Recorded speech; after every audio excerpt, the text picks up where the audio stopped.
안녕하세요. 묵현의 길입니다. 지난 시간에는 원령제강에 대해 이야기했습니다. 왜 자평법은 사주를 볼 때 원령을 중요하게 생각했을까? 우리는 원령을 단순히 태어난 달이 아니라 그 사람이 태어난 계절이며 사주 전체의 큰 줄기를 잡는 출발점으로 살펴보았습니다. 그렇다면 자연스럽게 그 다음 문제가 생깁니다. 원령을 살펴서 무엇을 하려는 것일까요? 바로 여기에서 격국이라는 개념이 등장합니다. 명리를 조금 공부하다 보면 수많은 격국을 만나게 됩니다. 정관격, 재격, 인수격, 식신격, 칠살격, 상관격. 그러다 보면 어느 순간 이런 생각이 듭니다. 내 사주는 무슨 격이지? 좋은 격인가? 나쁜 격인가? 혹시 격이 높으면 좋은 사주이고 격이 낮으면 나쁜 사주라는 뜻일까? 오늘은 바로 이 지점에서 격국을 다시 생각해 보려고 합니다. 먼저 한자부터 보겠습니다. 격국. 격은 격식, 법도, 틀이라는 뜻을 가지고 있습니다. 국은 판국, 형세, 짜임을 뜻합니다. 그러니 격국을 단순하게 풀면 사주 안에 형성된 일정한 구조와 질서 정도로 이해할 수 있습니다. 여기서 중요한 것은 격국의 격을 사람의 등급처럼 생각하지 않는 것입니다. 좋은 사람과 나쁜 사람을 나누거나 귀한 사람과 천한 사람을 미리 결정하는 이름표가 아닙니다. 격국은 사람의 등급이 아니라 사주의 구조를 읽기 위한 틀입니다. 그렇다면 왜 그런 틀이 필요했을까요? 사주 팔자를 한번 떠올려 보겠습니다. 천간 4글자, 지지 4글자, 여기에 음양오행이 있고 생극재화가 있으며 십신이 있고 합과 충도 있습니다.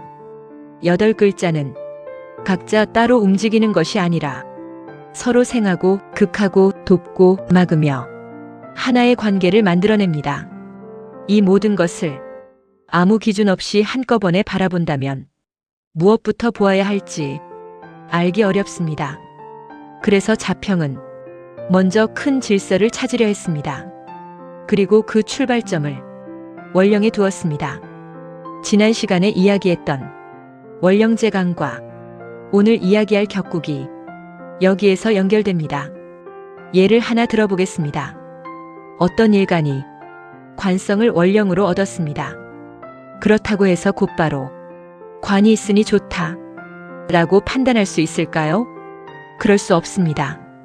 관이 제대로 서려면 관을 해치는 것이 없어야 하고 필요하다면 제가 관을 생해 주어야 하며 일간 또한 그 관을 감당할 수 있어야 합니다.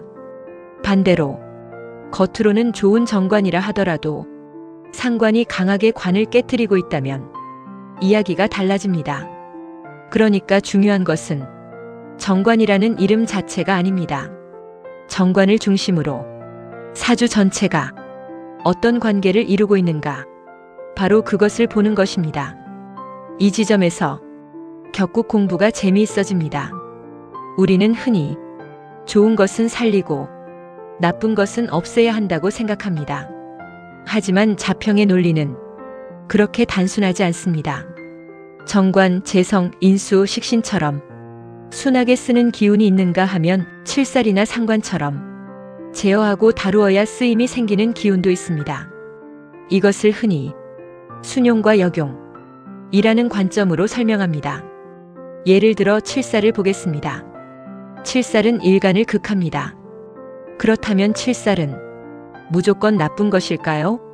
그렇지 않습니다. 칠살이 적절히 제어되고 쓰임을 얻는다면 오히려 강한 추진력과 권위가 될 수도 있습니다. 그래서 식신제살이 나오고 살인상생이 나옵니다. 칠살을 없애버리는 것이 목적이 아니라 그 힘을 어떻게 쓸 것인가가 중요해집니다. 상관도 마찬가지입니다. 상관은 관을 해친다고 하여 꺼리는 경우가 많습니다. 하지만 상관의 기운이 재성으로 흘러가면 우리가 자주 이야기하는 상관생재가 됩니다. 같은 상관인데 어떤 구조에서는 병이 되고 어떤 구조에서는 능력과 생산성이 됩니다. 그러니 격국을 공부한다는 것은 십신의 좋은 것과 나쁜 것이라는 딱지를 붙이는 공부가 아닙니다. 관계를 읽는 공부입니다. 여기에서 아주 중요한 개념이 나옵니다. 성격과 패격.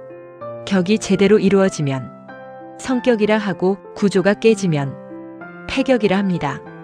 그런데 이야기는 여기서 끝나지 않습니다. 깨졌다고 해서 무조건 끝나는 것도 아닙니다. 깨진 곳을 다시 살리는 글자가 있다면 구조가 다시 살아날 수 있습니다. 바로 구웅의 논리입니다. 저는 이 부분이 격국론의 가장 재미있는 대목 가운데 하나라고 생각합니다. 사람의 삶과도 닮았습니다. 좋은 조건을 가지고 태어났다고 해서 반드시 좋은 결과가 나오는 것도 아니고 부족한 조건에서 시작했다고 해서 반드시 실패하는 것도 아닙니다. 좋은 구조도 깨질 수 있고 깨진 구조도 다시 살아날 수 있습니다. 명리는 처음부터 완성된 답을 찾기보다 무엇이 살리고 무엇이 무너뜨리는지를 살펴봅니다. 그래서 격국을 볼 때 나는 무슨 격이다. 여기에서 멈추면 절반만 본 것입니다. 진짜 질문은 그 다음입니다. 그 격이 성립했는가? 무엇이 그것을 돕고 있는가? 무엇이 그것을 깨트리고 있는가? 그리고 깨졌다면 다시 살릴 방법은 있는가? 여기까지 들어가야 격국이 움직이기 시작합니다. 그렇다면 또 하나의 질문이 생깁니다. 격이 성립했다면 그 격을 제대로 작동하게 만드는 핵심은 무엇일까요? 여기에서 용신과 상신이라는 문제가 등장합니다. 그리고 이 지점부터 우리가 흔히 사용하는 용신이라는 말도 조금 더 조심해서 볼 필요가 있습니다. 억부에서 말하는 용신, 조후에서 말하는 용신, 그리고 격국에서 이야기하는 용신을 모두 같은 말처럼 사용하면 혼란이 생길 수 있기 때문입니다. 그러니 오늘은 여기까지만 가겠습니다. 오늘 이야기에서 한 가지만 기억한다면 이것이면 충분합니다. 격국은 사주의 등급표가 아니다. 격국은 원령을 중심으로 사주 안에 어떤 질서가 만들어졌는지 그 질서가 어떻게 살아있고 어떻게 깨지는지를 읽는 방법입니다. 지난 시간이 원령제강이 사주의 큰 줄기를 잡는 일이었다면 오늘의 격국은 그 큰 줄기를 중심으로 전체 구조를 읽는 일입니다. 그리고 다음에는 그 구조를 실제로 움직이게 하는 용신과 상신으로 한 걸음 더 들어가 보겠습니다. 그때가 되면 왜 자평진전에서 말하는 용신을 단순히 내 사주에 부족한 오행 정도로 이해해서는 안 되는지도 조금씩 보이기 시작할 것입니다. 격국은 사람의 귀천을 정하기 위해 만든 이름표가 아닙니다. 복잡하게 얽혀있는 8글자 속에서 질서를 찾기 위한 하나의 눈입니다. 그 눈을 갖게 되었을 때 사주는 8개의 글자가 아니라 서로 영향을 주고받으며 움직이는 하나의 구조로 보이기 시작합니다. 오늘도 함께 공부해 주셔서 감사합니다. 묵현의 길이었습니다.